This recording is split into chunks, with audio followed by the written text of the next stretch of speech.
Good evening, everyone, and welcome to the Henry Schein Dental Academy webinar series. My name is Corinne, and I will be your moderator. Thank you so much for joining us tonight. Please feel free to type in the chat where you are joining from so we can connect with you. We are excited to welcome Eric Pook, President of Cirrus Consulting Group, and Dr. Tom Snyder, Senior Director with Henry Schein Professional Practice Transitions, as our speaker tonight. They will be discussing streamlining the sale of your practice and protecting its value through the dental office lease. Before we get started, we do have a few reminders for you. At any point during the webinar, if you have questions, please type them into the Q&A section of your control panel, and we will answer them live at the end. Henry Schein is not offering CE credit for viewing or attending this presentation live or on demand, and this webinar is sponsored by Cirrus. Eric, Dr. Snyder, welcome, and thank you so much for being with us tonight. Thank you, Karen. Hey, Corin, greatly appreciated. Good evening, everyone. It is a true privilege, quite frankly, of the over the past 2 years, some of the highest requested and the highest amount of requested for a second version was this exact webinar from almost a year ago. So it is my true privilege and honor to re-welcome Dr. Snyder to the webinar series here as part of Henry Schein's Dental Academy. Dr. Snyder, for those of you that don't know, is truly one of the foremost nation experts, if not through North America, in terms of practice valuation. So be ready for some great candid conversations tonight about the good, the bad, and the ugly, about where we're at today and what we're at looking forward, and hopefully to help answer a lot of the burning questions about, hey, how much is my practice worth, and what are the steps, and what has COVID really done to the marketplace, and when is the right time? So Dr. Snyder, thank you so much for joining us, sir. Happy to be here. Looking forward to it. Great. Thanks, Tom.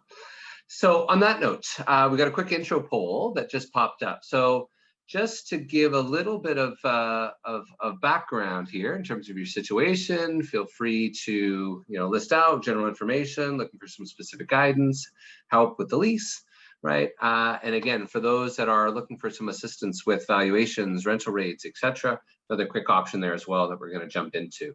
So really, we're looking forward to a fantastic event tonight, and we really want to jump into really how do we help to protect the sale and value for your practice through the dental office lease. And Dr. Snyder, heavily involved with the national team, as really some key best practices from over the years, but especially through COVID. So one of the key things to do a little differently this time is we've had a bunch of questions. I had the privilege of speaking at Thrive Live this weekend, which was in Vegas, which was really helping to accelerate technology and best practice business processes in the Bellagio, and a lot of questions that were popping up. So Corin, if you want to kick us off with some open panel questions as we jump in.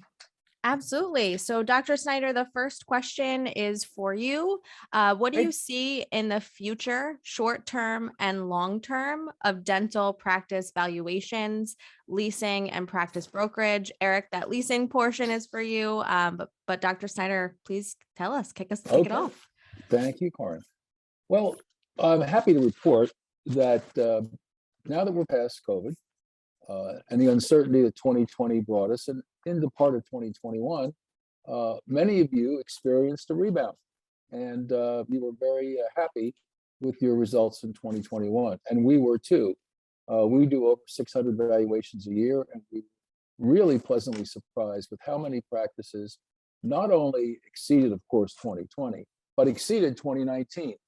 And so that's really, really bodes well. And what that really translates into is practice valuations or practice values are still at their high levels. We haven't taken a hit like we thought we would. Obviously, in 2020, not as many people sold their practices. There were concessions made for obvious reasons. But 2021 and 2022, valuations are just up there throughout most parts of the country. And that's due primarily to the fact that we still have more purchasers than sellers. So we have a supply-demand issue. So as long as we have that supply-demand issue, it's going to be there. Now, one of the interesting things is that the age group 65 plus, which represents approximately 28 to 30,000 dentists, that age group, it's predicted through the ADA's research, the Health Policy Institute, that we're going to really see accelerated retirement. And it makes sense because the doctors have been in there 65 plus for a long time, had a great career. The average retirement age is about 68.6. So I think that's going to change things. And so for the next 5 years, high values. After that, I think we might begin to see a balancing act going on, meaning we'll finally be at the point where we'll probably have more dental graduates than retirees, and we'll start to have an inversion. So it may become more of a buyer's market in the future. One of the groups that I'm most concerned about are the solo practitioners. Right now, there's only 46% of solo practitioners, as recently reported by the ADA Health Policy Institute. And interestingly enough, one in 4 dentists under the age of 35 aspires to be a solo practitioner. So if you start doing the math, if you're a solo practitioner, you really need to give some good thinking to where you're going to be over the next few years. Whether or not you want to hold on long term, you may not be able to find a buyer. So that's on the valuation side. So the next 5 years, strong. After that, we begin to see maybe a bit of a decline. As far as practice brokerage, there are lots of practice brokers around the country, North America included, I should say Canada included. But I can tell you that from our perspective, we have over 70 transition sales consultants in almost every state of the union. So we have a big footprint. So we see a lot of things. We sell over 300 practices a year. So we have a pretty good feel for what's going on. And of course, as most of us know, DSOs are here to stay. Their market share keeps increasing. There's more private equity money in the country. So I don't see their market share, if at all, it's going to keep increasing. So there's going to come a point in time where there's only so many practices available to be sold. So it wouldn't surprise me longer term, this is not short term, longer term, that practice brokerage will face more challenges because we'll have a higher incidence of corporate practices, and we'll have a lot less practices available for what we call private sale market. So I think we will see some changes in the brokerage industry more long term. So I'm going to hand it over to Eric to handle the leasing. Yeah, Snyder. Just to add, but first of all, great. I got a lot of follow-up questions for you that I know we'll dig into shortly in some of those ADA stats. In terms of what we've seen in the leasing market, we've had the privilege now of working with over 13,000 dentists, and I've personally had the privilege of talking to hundreds through the pandemic. And I think what we're noticing now from the 300 to 400 dental deals we've done over the past year-ish is that we're seeing two different paths. First of all, I believe that the impact of COVID to a lot of the traditional commercial type practices where everybody wakes up and drives to the office and goes to work has changed. And we're seeing a lot of let it be Silicon Valley through different aspects that people have given up that lease space and they're not coming back. So there's a shift coming. Some markets such as Manhattan, it's incredible that you can't walk to the office without seeing 24 lease signs, and the vacancies have been incredible. In terms of the dentist, I think there couldn't be a better time to finally be appreciated for what you are, which is the best tenant on the planet. We've been saying it for years, right? You've got the highest build-out costs in the commercial tenants. Some of you up to over $400 per square foot now because of what's happened with global supply chain, et cetera. You have the lowest default rate at roughly 0.5%, where restaurants almost the inverse of that. In addition to that, you are, whether you might not believe it, COVID proof, right? There's not a single one of you that have been able to work from home.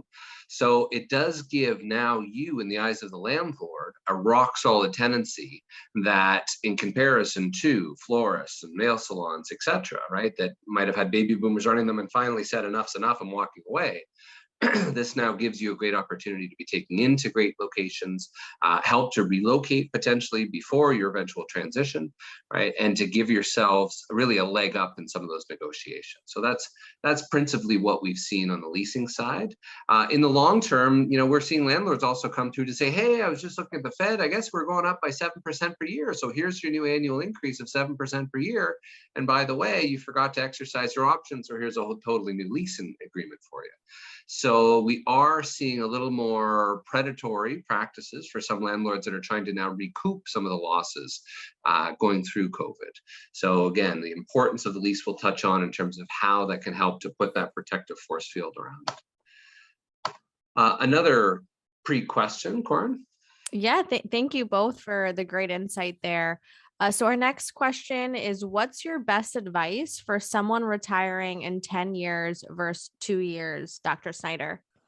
Okay, well, it's pretty easy question to answer, because obviously if you have 10 years before your retirement, a lot of changes can be made if they're warranted.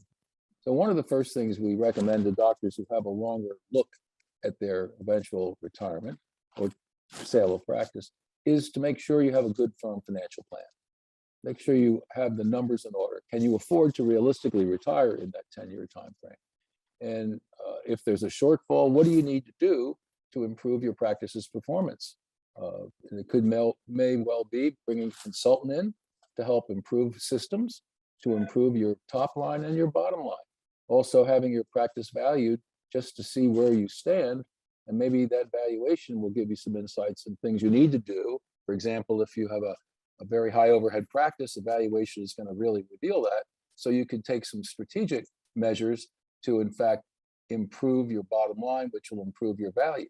In addition, from a financial point of view, if you haven't had a pension plan or you started one, you have 10 years to dump a lot of money into a plan if your projections from your financial plan show a shortfall.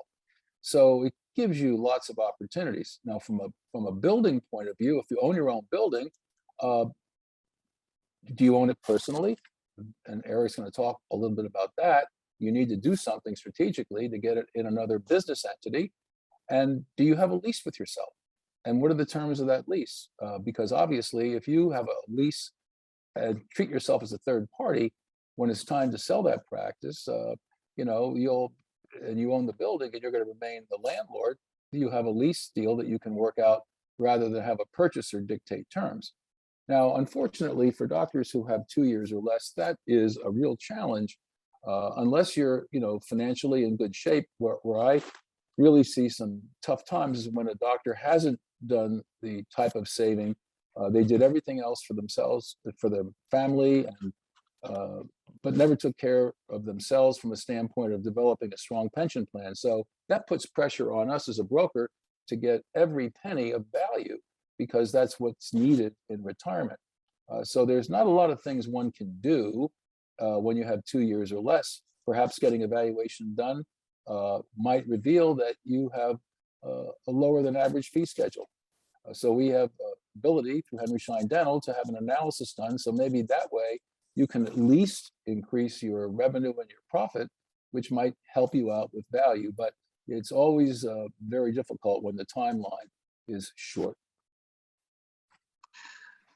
Perhaps just to add an echo on some of that Dr. Snyder mentioned is, the earlier the better is one of the themes you'll see from this evening.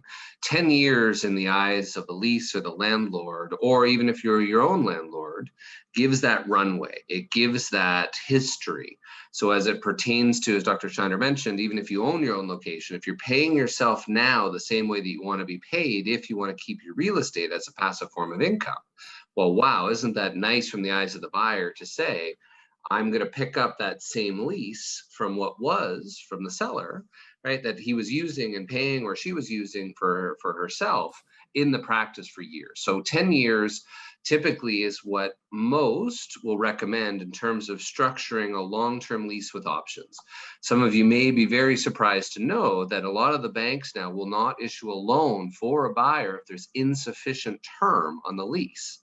It's the underwriters that are nervous that suddenly they give the ex-new associate $1 million to buy your practice, and suddenly 2 years later, they're coming back knocking on the door, asking for another $300,000 because the landlord's got them out on their ear because, whoops, there isn't an option, the option was personal, or there just isn't that continuity of revenue. There isn't that cash flow continuing because of something like the lease. For those at 2 years, I agree with Dr. Snyder, the ability to remove continuing liability or otherwise could be a little more difficult, and it depends on term of the lease. Is there a demolition clause? Is the landlord prepared to offer more term?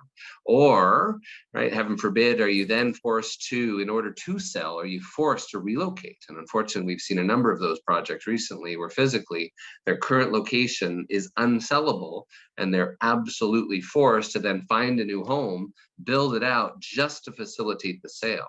So we're going to go through some case studies on that as well. All right, let's jump in. So 3 numbers to start us off with, 3 numbers that can make or break the practice. First of all, 85, 54, and 80. So as we're going to run through tonight, 85% of you, right, have a lease that can prevent you from selling your practice, right? And many of you may be shocked to know that 54%, and arguably with COVID is even higher, right, post-COVID, that of you as a group of dentists are overpaying in rent for their practice. And last but not least, some of you may be absolutely sickened to know that many landlords have the right to ask for a percentage of your practice sale proceeds, right? And we're seeing more and more of this across the continent. So we have some fantastic updates. Dr. Snyder is going to be running through specific updated data, exactly what we're seeing now from the ADA, and helping to make sure that we've got some good practical examples. So to kick things off first, what we're going to touch on is a little bit of that market updates and some data touching on this evening. We're going to touch on some of the basic economics to how we really look at the value of you as a dental tenant. Also, for those of you that own your own building, right, how can that lease agreement make or break the sale? Right? And ultimately, how do we help to ensure today that we're avoiding some of those $100,000 mistakes that can be in there? And also your risk, right? You might not be thinking about the personal guarantee or indemnification that you're signing today or did sign 20 or 30 years ago.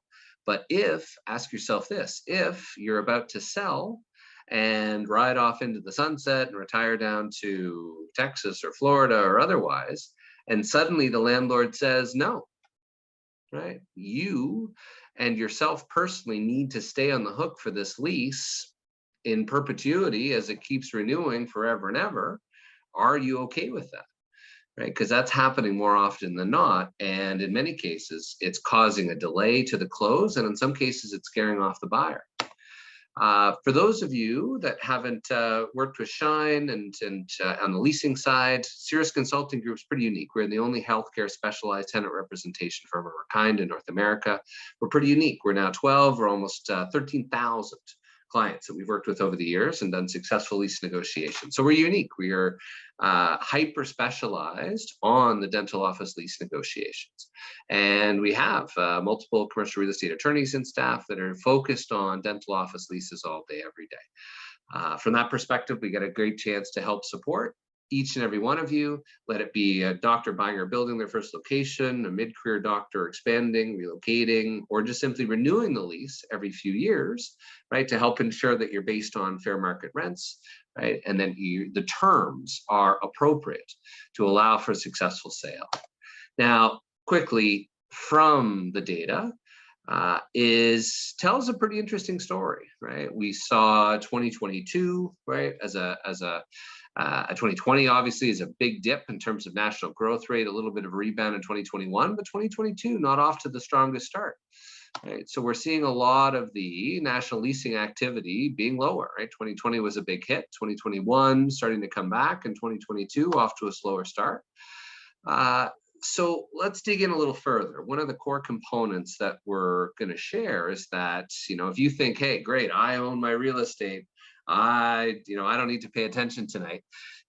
You are incorrect, because it becomes very important to your transition strategy, especially if you are looking to maintain ownership over your real estate.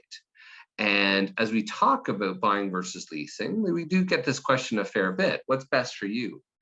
Right. Well, first of all, of course, right, the buying components, large upfront costs, you are your own landlord, you can earn your rental income, you've got some flexibility, right, and freedom to control. Flip side is obviously, right, your leasing side, you've got a lot more flexibility. If that location doesn't work out, if the demographics of the area change, if it's not a great long-term home, if you need to expand into the adjacent suite, there can be some additional flexibility. You've got a lot more working capital. And for those doctors who bought a building and built out going into COVID, certainly had took some pretty deep breaths because of the amount of capital that was committed, right? Let alone cost of that capital, which we're seeing going up, right? And then it gives you the flexibility to expand. So there's nothing stopping you mid or late career to always look at other options. So here's a practical example. We had some fun with this down in Las Vegas on Saturday afternoon. Is the ownership exercise. So again, for those of you that own, feel free, you can raise your hand on the Zoom link. And as well, if there are questions as we go through, we're happy to try to cover them at the time. And you can add in any questions as we go. Okay, lots of hands raising for those of you that own. So ask yourself a couple of questions here. Number one is, who owns your building? Is it in your name personally, your spouse's name, or your corporation? Right. The next question is then who owns your practice? Right. Is it in your name personally, or as a sole proprietor, or is it in a corporation? Right. Number three is, are you paying yourself rent today? Now, that could be an interesting question. Is it a set amount? Right. If so, or is it just paying yourself whenever you can? Or is it, well, hey, my mortgage is this, so I'm paying myself this. Right, or I'm paying myself the mortgage amount, right? Is it based on fair market rent, which is a big one, let it be from an audit or tax perspective, as we heard from Bob Gray in one of our previous episodes. For those of you that are interested, some fantastic tax guidance regarding these components from the one we did at the turn of 2021. Another key question, number four, is how are you tracking those expenses? Are you using the same credit card to fix the roof as you are to buy a new handpiece from Schein, right? If so, that then creates a difficulty between separating those expenses. So when Dr. Snyder or one of the members of his team are trying to figure out the financials of what it'll look like post sale of the practice, becomes very difficult because now they're merged, right? The building expenses are now tied into the practice expenses, right? And it gets a lot tougher to assess and normalize those out. Is there a lease in place? And no, not just something that your banker or otherwise might have sent through a quick email on to say, hey, or download this online on the back of a napkin, or your accountant did, one afternoon. Is it something specific that, heaven forbid, if you were to pass away today, is it sufficient that your spouse or executor could use that same lease to transfer on to your buyer? Especially knowing that most likely the buyer's not going to be able to get $1 million for your practice, as well as another $500,000 or $1 million for your building. Right. So from that, again, just rate yourself. We don't have to raise hands or otherwise, but again, how do you rate the state of your estate? Number one. Okay. Number two, this is another huge best practice that we've been sort of screaming from the rooftops through COVID on. Number one is, for those of you that lease, again, show of hands, those of you that are in a leasing situation. Yeah, a few more, great. So number one is, when does your lease expire? One of the best things you can do today is to take your phone out and book a time with my little guy, right? Book the date in your calendar when your lease expires, number one. And then also, do you know when your option to renew deadline date is? I can't tell you the heartbreaking stories that we've seen from doctors that have missed that 6 or 12 month prior to expiry date, and unfortunately has lost their ability to renew the lease because those remaining 2 or 3 5-year options have become null and void. So those are very important dates to have in place to ensure that you're ensuring that you have term and lots of it, again, right around the time that you're looking to transition. So question 3, when do you plan to transition? Is it 1 year, 2 years, 5 years, or potentially 5 minutes ago? When are you looking to sell? If you are to sell, what are you offering to the buyer? And I know we are inherently focused on our self-interest, but a question to ask is, right, if you were to look at your lease through the eyes of the buyer, what does it look like? Right? Heaven forbid it's month to month, leaving you quite exposed, right? Does it give options to the buyer? Is there a relocation or demolition right? What sort of guarantees are in there, right? Are you personally liable? A lot of doctors, again, I won't ask for a show of hands here, but for those of you who are in your situation and have a personal guarantee, again, that provides an extra level of indemnification to the landlord that if there is a dispute, even after you've sold, could yield a significant amount of risk. Number 7, demolition or relocation. Some practices and valuations will assess a $250 per square foot reduction in the rates of the value of your practice, as it assumes your buyer will have to relocate the premises whenever the landlord wakes up one morning and chooses to do so. So from that perspective, right, really ask yourself, what is the state of your estate as it pertains to the lease? We're going to touch on these at a very high level. Bottom line is, if your lease is coming up for renewal in the next 2 years, and in some cases even 2.5 years, it is a beautiful time to start to renegotiate your lease in preparation for sale. These are just a handful of terms to be aware of before you're transitioning, and to make sure, if you're following along, to understand what your risk and commitment is. Number 1, the assignment. Right? What is, and are you even able to assign the lease? Is your practice sellable? Number 2, at what rate are those rental rates increasing in future? Number 3, is a landlord entitled to a percentage of those practice sale proceeds? Or number 4, if your new buyer was looking to move, or you were looking to move, do you have to return your existing space to pre-dental condition? Number 5 is, what happens if you were to pass away? Right? Some of you may be shocked to know that your lease is binding to your successors and heirs. And we've seen a devastating example where a doctor who was 43 years of age built out a beautiful 6-operatory practice, and 3 weeks prior to the grand opening had passed away due to a massive heart attack. Fully built out practice, no doctor, no patients. How much is that practice worth? Right? I don't need the expertise of decades and decades in the space as Dr. Snyder has to know that it's zero, in some cases less than zero. Right? Yet the reason why we get pretty passionate about this is, had there been language in there to help protect the emergency exit, as Dr. Snyder will touch on, right? It's important to make sure that A, you're not in default because you are no longer there, or B, if you were incapacitated, or, you know, as my godfather took a divot the wrong way, right, and could never practice again, right, tore the rotator cuff and there wasn't enough cartilage to mend. Also be aware of number 6, personal guarantees, and all of those 7 main financial variables. It is an amazing time to be a dental tenant. Base rent, annual increase, common area maintenance, fixturing, free rent, tenant improvement allowance, landlord work. There's all sorts of great components here to be aware of. Now, as we get to Dr. Snyder's component here shortly, this is one component to be aware of. So this is moving to the practical side of this evening. Take a quick moment now. And this is pulled, right, from a specific lease, dental lease. And this is exactly what you should be looking for. Again, for those of you following along with the digital copy, is the assignment section. So take a quick minute. For those of you that are driving, don't zoom and drive. For those of you on the West Coast wrapping up, take a quick minute and find all the potential red flags here as it pertains to the sale of your practice.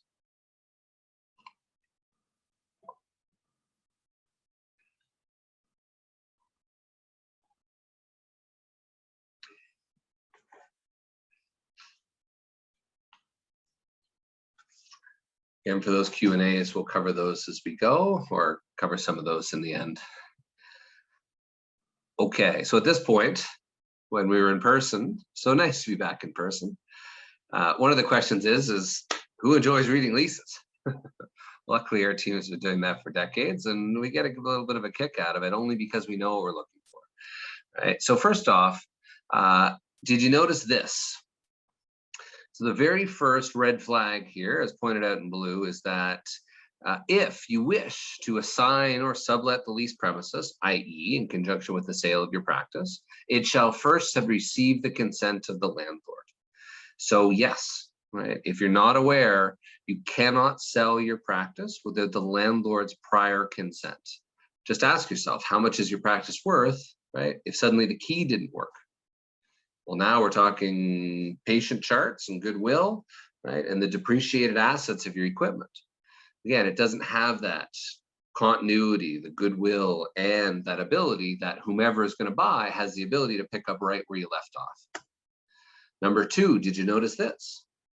Right. So if the landlord, within 15 days of you asking to sell, number one is the landlord will approve. Good news, right? Dr. Jane Smith is approved. We can transfer the lease. Or number two is no, we decline, and no, we're not interested in Dr. Jane becoming a tenant here in the building. Or number three, and this is more and more common, to terminate the lease agreement upon the effective date of such proposed lease assignment or subletting. So let me say that again. Just for asking to sell your practice and transfer the lease to the landlord, right, from the landlord of the assignment, the landlord can say yes, no, or not only no, but whatever day you were going to close, June 1st, 2022, they can, in essence, tear up the lease. And what's stopping them going directly to your buyer? Now imagine, again, what's your practice worth if suddenly now the landlord has gone to your buyer to collect an extra 20% in rent to take over that space? Be cautious of the fine print. Okay, did you notice this? Right now, what it states here is that the landlord shall have the right to revise the minimum rent to be paid during the remainder of the term for the greater of the then current market rent, or 15% greater than the current rent. So imagine now you're going to sell. Dr. Snyder and his team have done the full due diligence. We've got the buyer, the seller, all the back and forth. It's all done. The 11th hour, we say, okay, great. Hey, let's sell the landlord and get this thing moving. Right, and the landlord says, actually, you know what, you guys are underpaying in rent. I'm fine with that if it was Dr. Snyder's practice, but you know what, for Dr. Smith, no, we want to get back up to the new rent. Right, and if the landlord at the 11th hour suddenly tried to bump rent by 15%, what do you think that does to the buyer? Right, suddenly saying, well, first of all, wow, this is what the landlord's going to do to the outgoing tenant. What are they going to do to me once I've signed on? Number one. Number two is now suddenly all the financials are all garbled because suddenly, well, hang on a second, I based the whole valuation based on profitability, and now suddenly overhead's gone up dramatically.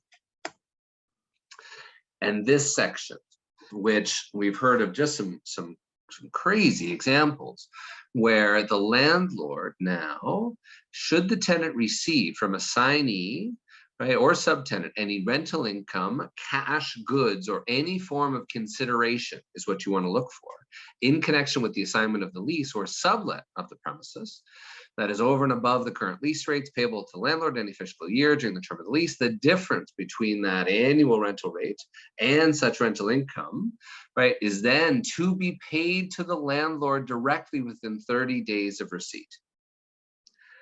Let me say that again. If you sell your practice for $1 million and you're paying $100,000 in rent, what this is saying is $900,000 is money you've received from the assignment of the lease, right? Obviously with the sale of your practice. And therefore the landlord is saying that is mine, not yours. It's not the blood, sweat, and tears. It's my location. It's my foot traffic. It's my signage. It's my parking lot that's yielding the value. Now, for those of you that are getting angry, I don't need a show of hands for that, but we've seen some terrible stories. Some of the practice brokers have shared examples where landlords have asked for $120,000 just because they can. And then all the lawyers, everybody gets involved. And after a while that gets negotiated down, but it's still a payment. Or, you know, a doctor that had reached out to us and was trying to sell his practice, in this case, to a DSO, right? And the landlord said, no, look, we want to redevelop the mall, we want to redevelop the space, and wanted a check for $160,000 just to transfer the lease. And for a well over $2 million sale, what do you think the doctor did? At the 11th hour said, right, did an adjustment, right, wrote the big check just to facilitate a signature from the landlord. I hope one day my signature is worth something even close to that, right? That'll get me into Dr. Schneider's territory here. And last but not least, notwithstanding any of the consent, the tenant shall not be released from its obligations. And I would estimate that almost each person on this call has this clause in their lease, which states that even after you've sold, right, the landlord still has you on the hook. It's as if you've signed a lease for your neighbor's kid to lease a car, and suddenly then you move out of state, right? Please don't crash it, and please make all your payments, because you're responsible not only for the payments, but the full performance of the lease, damages, etc. So one single clause could be of a devastating impact. And this was just a recent case study here. This was a doctor, right, that the silly lease prevented me from selling my practice 3 times.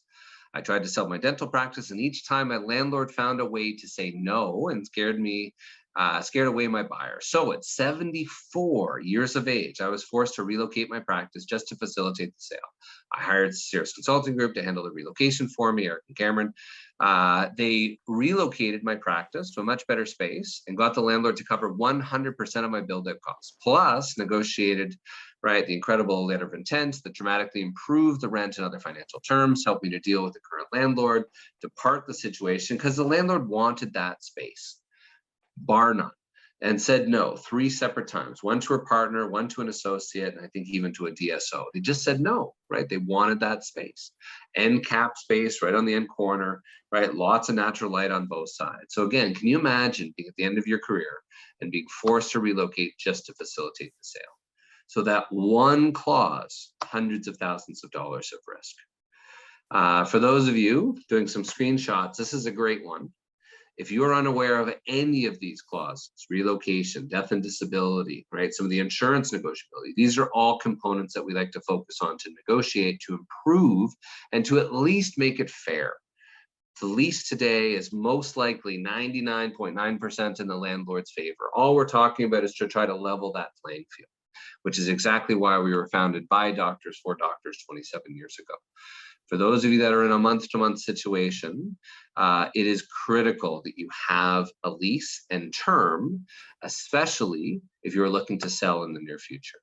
So how do we win, right? As we pass to Dr. Schneider in a moment here, right? We win by starting early and often in your lease negotiation process, typically 2 to 2.5 years out. How do landlords win? They stall, they delay. Oh, I'm golfing. Oh, it's too soon. Oh my gosh, it's a 7th wave, right? And they'll wait until 12 months pass, 8 months pass, and then suddenly you've missed your option to renew deadline because you're busy running and keeping your lights on. That suddenly now, right, the landlord's not, when was the last time the landlord proactively reminded you about your option to renew deadline before it expired? Right? So be cautious of this. Start early, start often, and typically proactive, right? Investment versus reactive cost, right? We're involved with drafting all sorts of proposals early, right? The strategies. We shared this over the weekend for some of the doctors who attended Thrive Live. Number 1 is get all the facts. If you do not have a digital copy of your lease that's signed by both yourself and the landlord, it's not worth the paper it's written on. Email your landlord. Mr. Landlord, please send me a digital copy of my lease when possible, and they should send it back to you within a few minutes. They've got them handy, trust me. Any of your original lease and any of those addendums or riders or exhibits, number 1. Number 2 is start thinking ahead. What are those practice goals? Is it 5 years, 10 years, 15 years from now? Right. Number 3 is, if you haven't had it professionally reviewed before, just if there's a 1% chance that some of these things are in it, right, we're happy to assist with reviewing that for you. And then get the facts.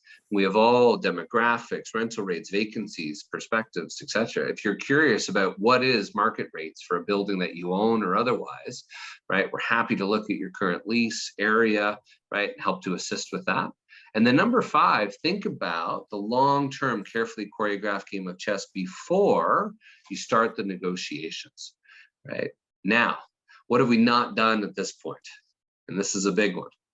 We haven't skipped sections 1 through section 5. And what I don't want you to do tomorrow is suddenly pick up the phone and say, hey, Eric told me, Mr. Landlord, to ask, right, how much do you want to charge me this time around? And skip sections 1 through 5. And again, just fall right into the landlord's playbook, right? And then really, once negotiations do commence, then we can focus on the financial components. And number 7, we can then focus on some of the business clauses, right? And then not stop until there's a fully signed and executed lease. So over 27 years and 13,000 of these are just some of the true ironclad rules that remain to today. So as we pass it further, one of the polls we'll have at the very end is, again, for myself and the team and the real estate team to do a review of your lease. For those of you that are in a month-to-month situation, please mark urgent. And we do want to make sure that long in advance, there's a lease that is sellable that helps to ensure that you're avoiding just some of these dozens and dozens and dozens of traps, which could be devastating to your eventual practice sale. On that note, it is my true privilege to reintroduce the one and the very only true expert in the space, Dr. Tom Snyder. Tom, over to you. Thank you. Wow. Wish my kids would say things about me like this. It's something else. Okay, only kidding. Anyway, thanks for the invite to be with you again, Eric. Yeah, tonight we're going to talk a little bit about the impact of what we see as brokers when leases are not properly designed. All the things that Eric has shared with you. I'll give you a few horror stories, and hopefully you won't be one of the others in the future. As many of you who've heard me speak before, we've talked about the impact of COVID on the dental profession. And the ADA had a survey going all throughout COVID through the end of this year, where, and some of you in the audience may have been on a panel where you were asked questions once a month, and then there would be a survey published or a webinar. So we were tracking the profession, and of course things were pretty dim and gloomy with all the lockdowns. But this is pretty fresh information, the latest survey, because I closed the panel down at the end of the year. But then we found that the profession was at 90% of pre-pandemic levels, and that patient volume was highest for dentists between the ages of 35 to 44. So as I said at my opening remarks, when we look at practice values and things, they're strong. Performance in 2021 is wonderful with many, many practices. But there's one dark cloud that we have uncovered. And part of it, of course, is due to COVID. And that is a significant number of practices who want to grow their practice can't do it because they can't find enough staff. And it's primarily the hygienist and the dental assistant.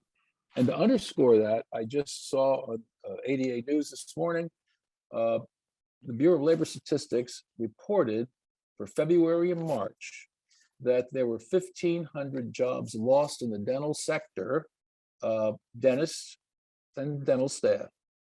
So that's a big number. And that was the highest number since the beginning of COVID. So something has been going on. I think part of it is due to the number of doctors who are deciding to retire, especially in that older age group. Doctors who maybe were thinking of retiring right around COVID, but wanted to give it a shot and said, wow, 2021 is good, I'm rebounding.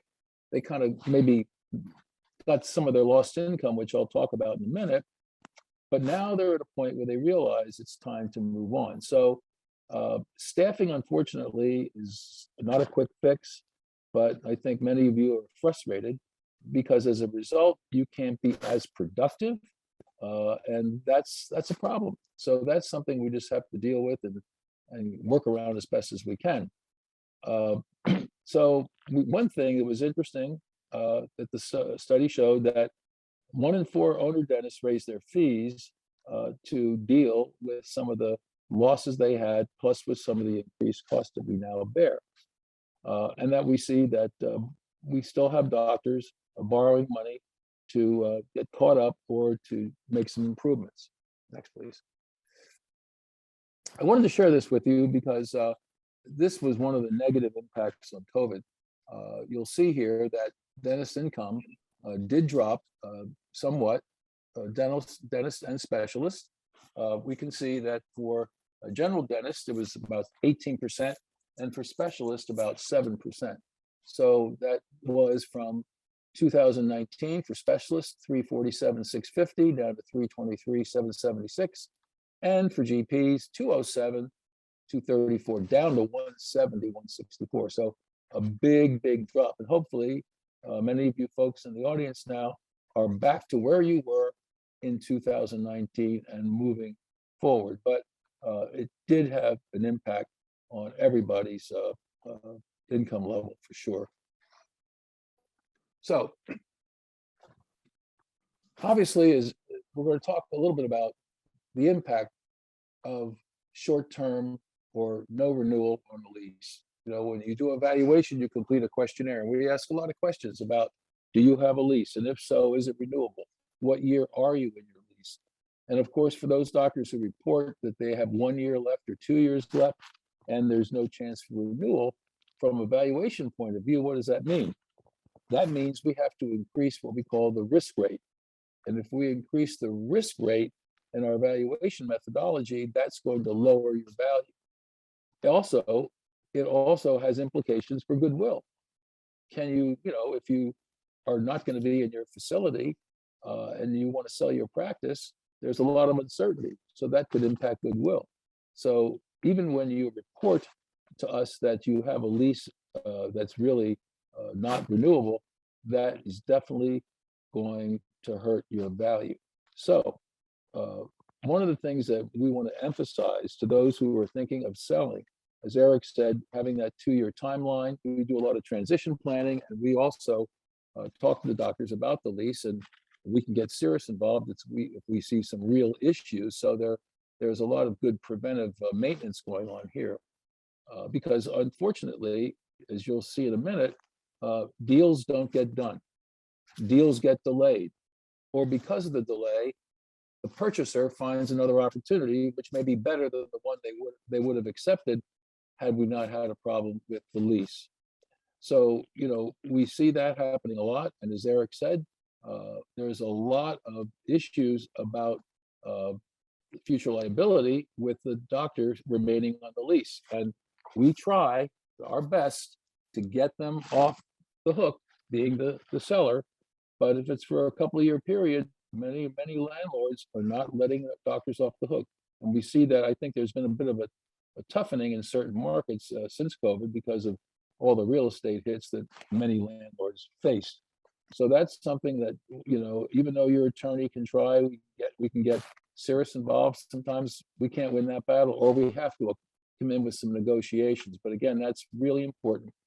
And of course, where it really gets interesting, as Eric emphasized, is when you're looking at bank financing and the number of years remaining on the lease, renewables, things of that nature. So consequently, banks definitely take a hard look at the lease. So it's redundant maybe to what I'm saying, what Eric said, but now we're looking at a real live opportunity to sell a practice, and now the lease really becomes a real stumbling block. And of course, we have seen a number of landlords who want that kicker in the lease, which the doctor never thought they had to pay, but it's there. And we see that more in the large metro areas. And the other thing I might mention that's not on the slide is how many times when our transition consultants talk about lease issues and the doctor says, "Oh, don't worry about it, Tom. I'm personal friends with the landlord. I've known him or her for 15, 20 years. I've been, no problem. I'll get an extension. I'll get an assignment." Well, sometimes it happens, but a lot of times it doesn't, because there's something that gets in the road of that friendship, and it's called a dollar sign. So be very wary of, you think it's okay. And why I mention that is because even though we may tell our client or seller that they better attend to these issues with their landlord, they wait to the last minute. It's no big deal. He or she will take care of things. And then they find out that they're not taking care of things. And now we have what we call a fire drill. Next slide. Yeah, and it's you've got a couple of key examples here, but we had one as well in the South, and it was an exact same situation where it was a friend, a golfing buddy that they thought was another doctor, chiropractor in this mention, and in essence, they had built out a beautiful practice and had missed their option to renew deadline, and lo and behold, 3 years after it was built out, in comes the landlord's broker with a big "for lease" sign right in the window, with the doctor that was planning to be there the next 20 years. Couldn't believe it, all because didn't send a specific letter within the period, and 2 days later, in comes the broker. So definitely the devil is in the details, as they say. Oh yeah. So I'm just gonna, I'm sorry. No, please. I was just saying from some recent case studies to share, Dr. Snyder. Yeah, there's a few what we call horror stories, because they were, and there's different things going on here. Here's a situation where the buyer walked away from the deal because of the landlord. So we had a fully financed transaction, the purchase agreement finalized, done, ready to fund. The landlord asked the seller to remain as a responsible party on the purchaser's new lease for the seller's remaining term, which in this case was 2 years. And for the term of the purchaser's lease, 8 years. So, whoa, that's pretty scary. So after weeks of negotiation, the landlord relents and only requires the seller to be the responsible party for the remaining term. So the seller got a win. Remember, they wanted 10 years, 2 on his and then 8 for the purchaser. The purchaser, after going through and her attorney back and forth, changed her mind and walked away from the deal because she didn't want to be in a long-term relationship with that landlord due to what she experienced in the lease negotiations. And the landlord was not a big corporation. It was a business person, not a dentist, and kind of blew everything. So that ruined that poor doctor's transition, and that doctor is still practicing. Financial strength of the purchaser is also something that needs to be looked at, right? So in this case, the seller's lease stated potential new lessee must have at least 50% of net assets of the seller. Wow. Or the seller is liable for 5 years after the sale. So the new lessee, the purchaser, better have some deep pockets for some net worth, or the seller is going to have to stay on the lease for 5 years. So after 5 full price offers, over 1.5 years were rejected by the landlord. This is one of our brokers. This was a situation in California. One of our very accomplished, experienced brokers went through this 5 full price offers, because this was a real gem of a practice. A purchaser was found and who owned her own practice, and the real estate and the offer finally satisfied the landlord. So this doctor, who probably was anxious to retire 1.5 years prior, got lucky because this purchaser had the financial wherewithal to satisfy the demands of that landlord. And as you can see, the landlord in this case did not change his mind. He got what he wanted. It took him some time, and it kept our client in practice 1.5 years more than he wanted to. So now we'll go to case. I'm sorry. Yeah, I was just going to say, I mean, it's the net worth. We see a lot of those in leases where it basically says that the net worth of the outgoing tenant has to be equal to, right, or less than of the incoming tenant. Well, how many new associates are going to be coming in at a higher net worth as you're on your way out, as they're in their walk? It just doesn't make sense. But the landlord can use that against you. We're just covering some questions about time. We're going to be jumping to some Q&A here in the next 5-6 minutes and go through a couple more case studies. And then, yes, the program was designed to run for about an hour here. So, Dr. Snyder, a lot of the questions, again, emergency exits and to be prepared for the unprepared. And I'm sure everyone's heard of that example where, you know, the doctor who passed away suddenly. Otherwise, what does that mean in terms of what you've seen or data or otherwise that might be a cautionary tale? Sure. Well, since we deal 5 to 8 times a year with a death, and it's very tragic, obviously. And the worst part about it is trying to deal with the widow or widow, and they're not ready to want to sell the practice. They don't want to be talked to. They're obviously emotionally distraught, depressed, and yet there's a business out there that needs to be sold. And what happens if something isn't done quickly? We find that only 30% of practices will sell within 90 days of death. It's an obvious thing. What's even worse is specialty practices. At least in some cases with general practices, if the hygiene department stays intact with the hygienists and the staff are still coming to the office, then we have a chance to get a little bit more for the estate. So you find that 60% of practices do not sell at all if the sale is delayed more than 90 days. And that's just a tragedy. And that's why it's important to have an emergency exit strategy plan, which I've talked about if you've heard me speak before, when I talk about transition planning. You need to know what your practice is worth. You need to have a letter of instruction which tells your advisors what to do if, God forbid, you can't practice anymore. Doesn't have to be your death. We've had doctors with dementia who can't make decisions. And so it's just something that's good preventive maintenance that you need to have that action plan in place. Okay, let's go to another case study. This is another horror story on one of our brokers had 6 candidates where each potential seller had a month-to-month lease, thinking that their landlords are doing them a favor. And this is true. This has happened about 1.5 years ago.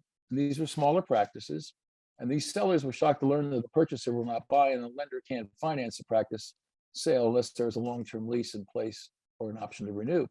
So the sellers expressed that they only wish they had known how important the office lease was and regretted they did not take time to learn and protect their legacy. These 6 sellers were unable to sell their practice, and they all walked away, and none of them were able to salvage anything. And that's a true story. That happened about 1.5 years ago. Horrible, but true. Now, the last case just happened recently. And this is a case where the broker was cut out of lease negotiations. So obviously, our brokers aren't lease negotiators, but in this case, they kind of saved the day.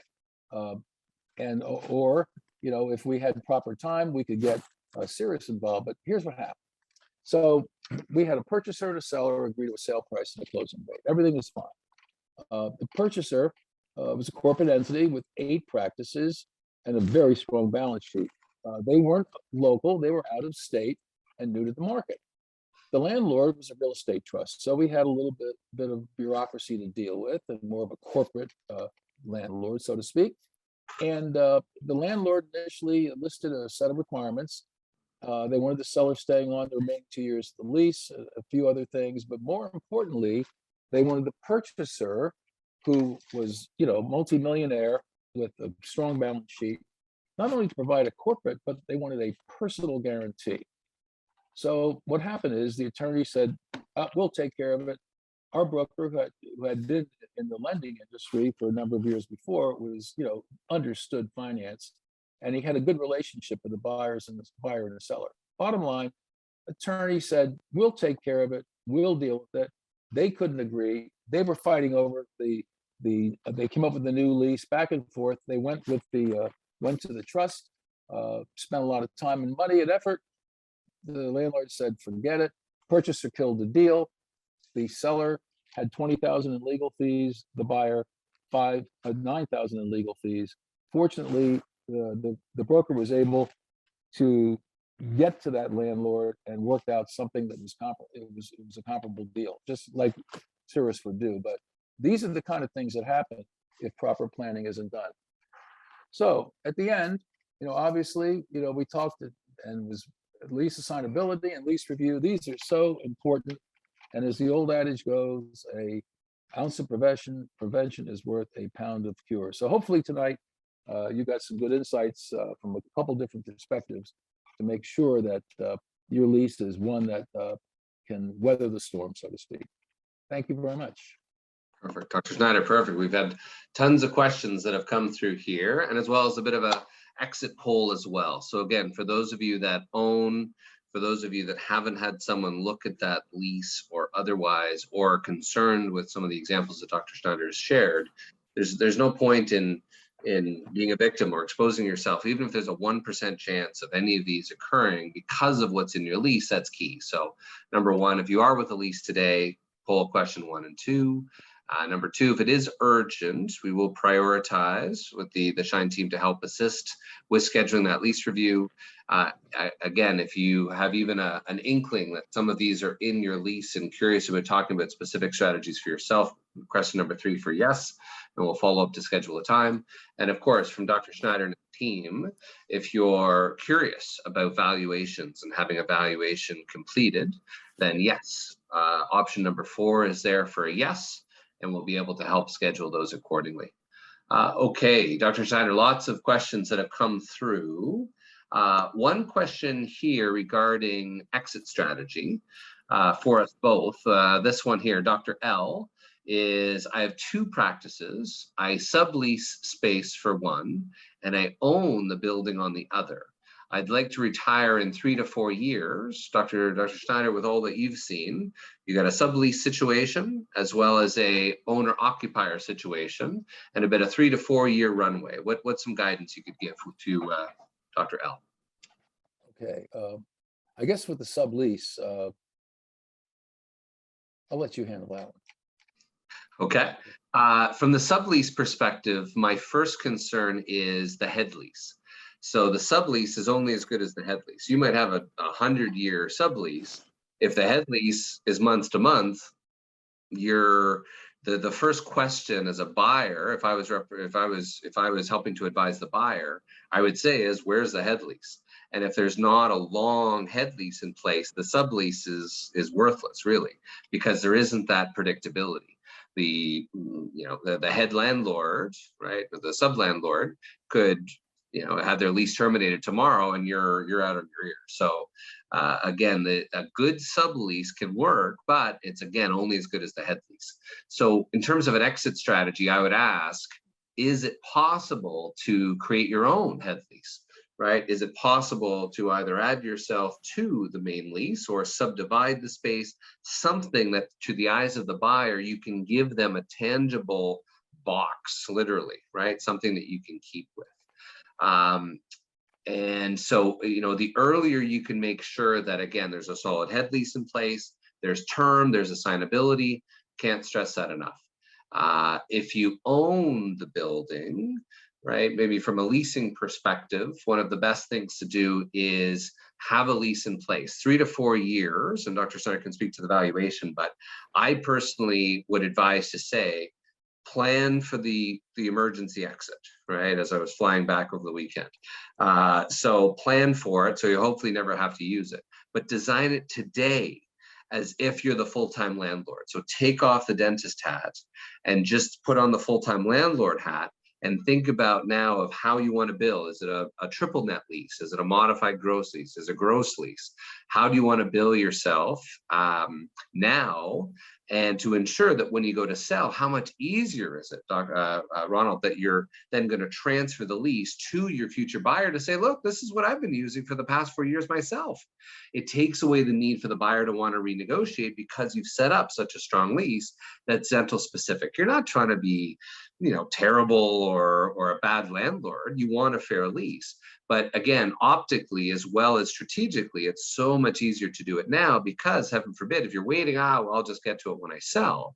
Well, now the financials are a little more garbled, right? And again, heaven forbid, if anything happens between now and then, right, you're going to kick yourself that it wasn't set up in advance. No different than your wills and estate planning. Dr. Snyder, anything to add to that? No, I think the only other point would be, not from a leasing point of view, from a valuation point of view, I would recommend getting a valuation now, just to get an idea of what these assets are worth. And we could uncover something that may be a benefit to you relative to things that we see in the valuation. And that may get you a little bit more money at the end of the day when it's time to sell. Yeah, great. Okay, we've answered that one live. Another question, Dr. E, structure for credit cards when you suggest when you're building and practice expenses. So this, I believe, Julio was specific to the concern where, again, are you using the same credit card, if you will, right? The same bucket of money to pay for the roof, a building expense, or real estate company expense from your day-to-day practice expenses. I use that as a bit of an example, but it really talks a little more so about, are your expenses separated? Are they two separate entities, right? It's always a bit of a risk, right? It's the deep well theory. Lawyers love it. If the doctor owns a practice themselves personally and they're building personally, that's a deep well of assets to go after. So one of the advantages here is just a separate card, right? One for your real estate, right? One for your PC. And just that process of delineating it between the two helps to separate, so that when Dr. Snyder and his team are doing that valuation, it's much easier to say, great, if you want to keep and maintain your asset, and your accountant would love you, because now here's exactly your building expenses, here's exactly your practice expenses, and they're as if you're a third-party landlord, even though it's you. Dr. Snyder, anything else from a valuation and a practical component as well for, again, what they do and don't? Separate Just those. underscore the expense, because the biggest problem we have is when we get jumbled expenses. You know, a lot of times, for example, people lump everything into office expense. Well, what's an office expense? Notwithstanding things of a personal nature, but just an operational nature. And if there's going to be a separation with real estate and the practice, it's better for us to know that, so we don't under or overestimate expenses, which would have an impact on value and maybe upset the purchaser, depending how that allocation was deemed appropriate. So great questions again for your professional team as you're talking to your accountants this year. Not a bad opportunity to say, hey, by the way, can I do this a little differently? Is there something that's a little more tax efficient for me? Again, Bob Gray is one of the co-speakers as part of the Dental Academy, has shared a lot of these best practices. It's a great time to now implement them, especially as you're going through tax season and saying, shucks, you know what, I was really hoping for a bigger return or otherwise this year. So great. Hopefully that was helpful. Julio, thanks for the note through. Okay. Another key question, two questions here. Is there ever a time where having a lease causes a problem because the purchaser doesn't want to commit to the remaining years before moving practices? I'm assuming that's sort of the practice. So I think the question here is sort of almost like a renovo type of thing. So if I'm reading into that, Dr. D, if you've got perhaps an older practice that hasn't been renovated recently, and you're thinking that the doctor is going to now suddenly buy your practice and pick it up and relocate it. So in short, it depends, right? It's hard to say, is there ever a time? But when you look at it, it depends on your buyer. So for example, if you're selling to an individual practitioner, if you're selling to an associate or otherwise, it's the revenue and continuity. And if you're suddenly selling for 6, 7, 8, 9, $1.5 million, that's a massive investment.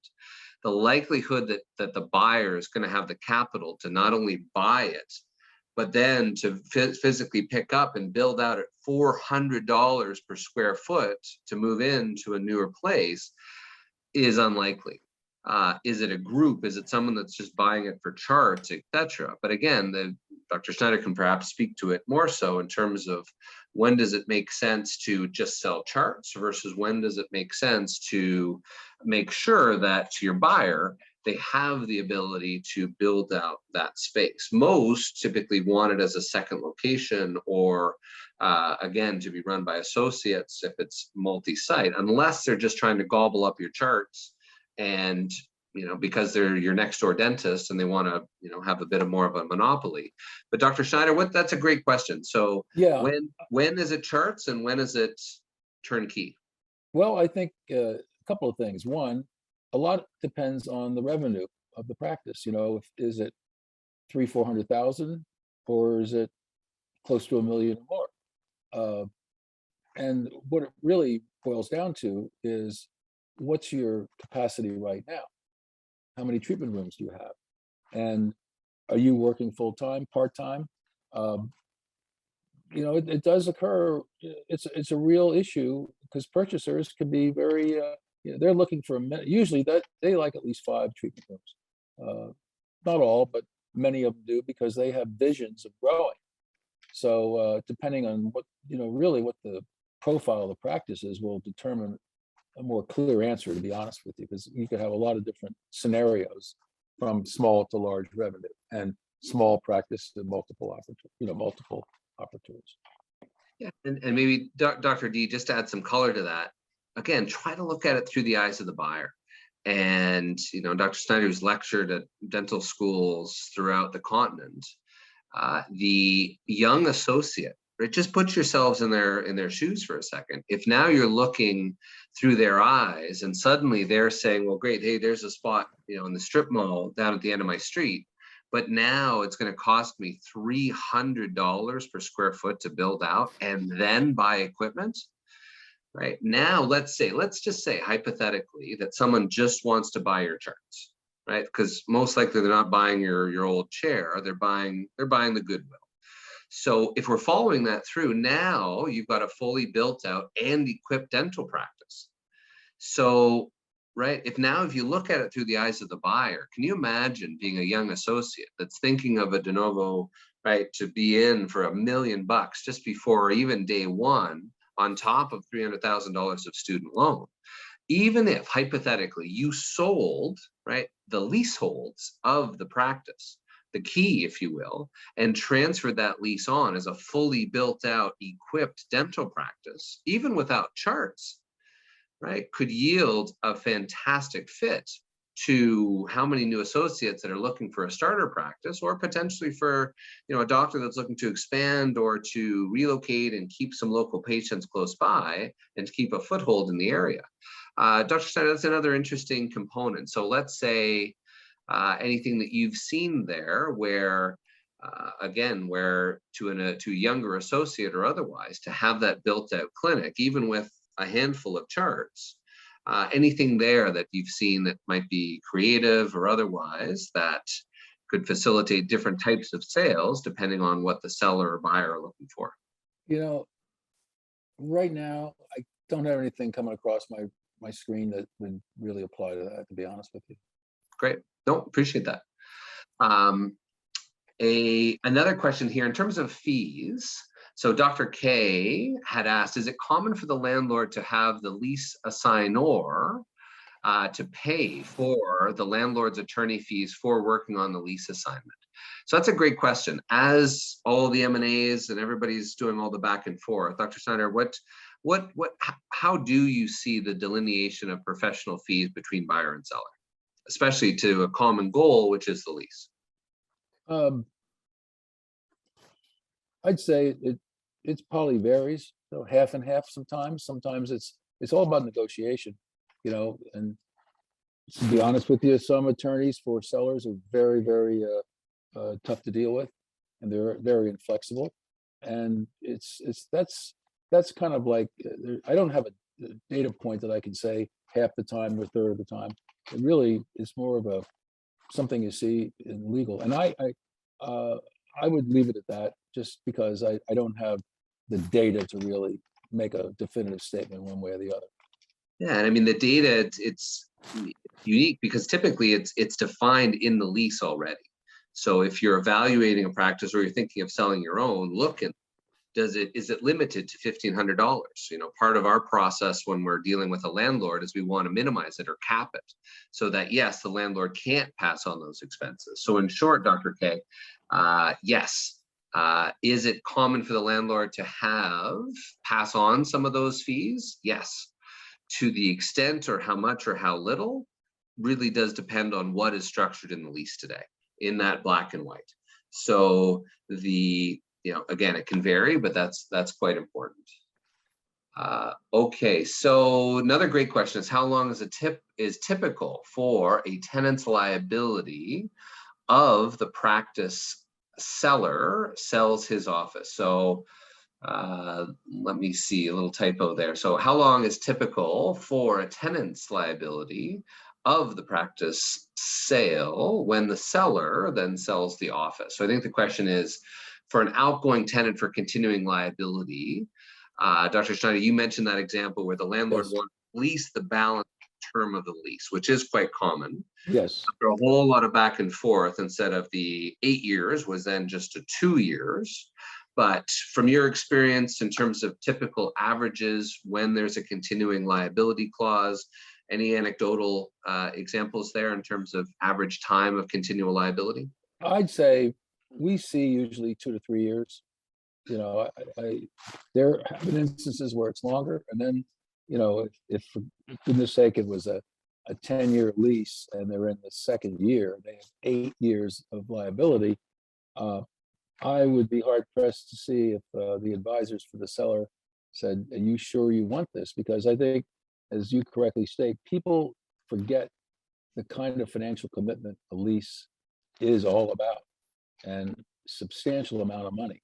But most of the time we see 2 to 3 years. And I think a lot of the sellers, if they have confidence in the buyer, and the bank, you know, is funding them, it's a matter of, well, do you want to stay in practice another year or two, or do you want to get out? And I think it all depends too on what the circumstances are for the seller. If they have to get out, sometimes they have to pay the piper, as they say, if they cannot get that lease, or the landlord to change their mind. It's a tough situation. Yeah, I'll add a little bit more of a positive spin there. Is we, over 27 years, have figured out 6 to 12 levers, strategies, if you will, to help limit or remove that continuing liability post-sale. So considering the vast majority of you are still online for the Q&A here, I'll share some of those secrets. So first of all, the earlier the better. So, you know, from that perspective, the anonymous attendee that asked it, the ability to get it removed is also equal to when you're negotiating that lease in advance. So to do it, again, 2 years prior to sale or as you're selling, obviously the landlord says, what's in it for me, right? You're telling me now that you want to be off continual liability, and you're just telling me now that this is the new, you're just sprung it on me. Far easier to do it 2, 5, 10, 15 years before to remove it, because lots of runway, right? A lot less risk. So time is key. And then there's all sorts of techniques. Even if the landlord says no, we still have a dozen, right, different step downs to ensure that it's improved.